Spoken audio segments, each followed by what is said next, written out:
अरे रानी, ओ रानी, सो रही हो क्या अभी तक? रानी की जेठानी जोर जोर से चिल्ला रही थी। घर के आंगन में खड़े होकर रानी यानी तभी मैं भागती हुई अपने कमरे से निकली और बोली, दीदी आ गई मैं। जेठानी बोली, रानी, तुम्हारा नाम रानी है, तुम रानी नहीं हो। मैंने तुम्हें रात में ही समझाया था कि सुबह को जल्दी उठ जाना, तुम्हारे मुंह दिखाई की रस्म है। मैंने बोला कि दीदी रात को नींद ही नहीं आई, जगह नहीं है और मन में थोड़ा डर था कि सुबह आंख नहीं खुलेगी। तो रजनी दीदी हंसती हुई बोली, रानी, मेरी प्यारी देवरानी, जल्दी से घूंघट कर लो, अगर माँ जी आ गईं तो हंगामा हो जाएगा।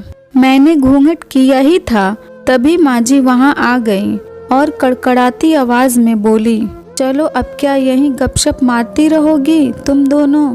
हमने चलना शुरू ही किया था, तभी माँ जी ने रजनी दीदी के कंधे पर हाथ रखा और बोली, पता है ना कहाँ से जाना है और कैसे जाना है? माँ जी ने बोला कि जब भी कोई बड़ा तुम्हारे सामने खड़ा हो तो हमेशा घूंघट में रहना और कम से कम अपने बड़ों के सामने आना, और बिना घूंघट के तो कभी नहीं। रजनी दीदी कुछ बोली ही नहीं, बस अपना सर हिलाकर हाँ बोल दिया। मैंने भी बस अपना सर हाँ में हिलाया। माँ जी के जाने के बाद मैंने पूछा, रजनी दीदी, आप तो स्कॉलर हो और इन सब चीजों को कैसे निभाते हो? रजनी दीदी मुस्कुराई और बोली कि मैं थारे जेठ जी से बहुत प्यार करती हूँ, इसलिए अभी तक चुपचाप सब चीजें निभा रही हूँ। मैं कुछ नहीं बोली और चुपचाप रजनी दीदी के साथ घर के बाहर वाले कमरे में जाकर बैठ गई। वहाँ पर एक पड़ोस की आंटी जी बैठी थी। वो बोली कि यह कैसी बहू आई है, ससुर जी सामने खड़े हैं और ये यहाँ बैठी है। मुझे कुछ समझ ही नहीं आया, मतलब। रजनी दीदी बोली कि आंटी जी, अभी नई बहू है, यहाँ के रीति रिवाज सीखने में थोड़ा समय लगेगा। रजनी दीदी मुझे वहाँ से उठाकर मेरे कमरे में छोड़ी।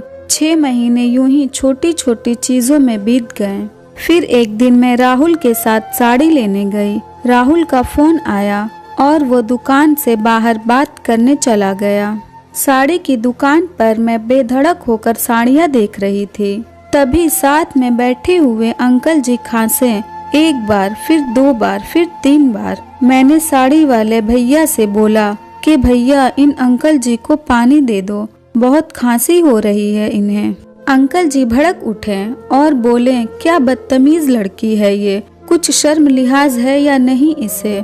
दुकान पर हंगामा देख राहुल बाहर से भागकर अंदर आया और अंदर आते ही अंकल जी के पैर छूकर बोले, मामा जी आप यहाँ? मैं घबरा के दुकान से बाहर निकल आई, एक लंबा घूंघट करके गाड़ी में बैठ गई। राहुल बाहर आया और गाड़ी में बैठकर गाड़ी बहुत तेज चलाने लगा। मैंने धीमी आवाज में बोला, गाड़ी बहुत तेज चला रहे हो, कहीं एक्सीडेंट ना हो जाए। हम घर पहुँचे ही थे, तभी माँ जी जोर जोर से चिल्लाते हुए बाहर आई, देखो आ गई ये रानी साहिबा, खानदान की इज्जत मिट्टी में मिलाकर। तभी रजनी दीदी आई और बोली, माँ जी, मेरे शादी को 6 साल हो गए हैं, मैं अभी तक मामा जी को नहीं जानती, ये कैसे जानेगी? माँ जी जोर से चिल्लाई, देखो कैसे चपड़ चपड़ जबान चल रही है इस रजनी की। तभी राहुल सबकी बात काटते हुए बोले कि माँ, ये दोनों सही बोल रही हैं। अगर ये हमेशा घूंघट करके रहती हैं तो ये मामा जी को कैसे पहचानेंगी?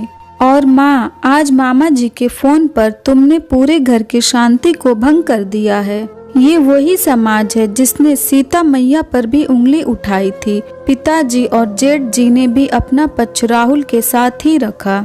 माँ जी थोड़ी देर सोचने के बाद वापस रजनी दीदी और मेरे पास आई और बोली कि तुम दोनों को अपनी मर्यादा पता है, मुझे उम्मीद है कि तुम कभी भी मेरा सिर शर्म से नीचे नहीं झुकने दोगी।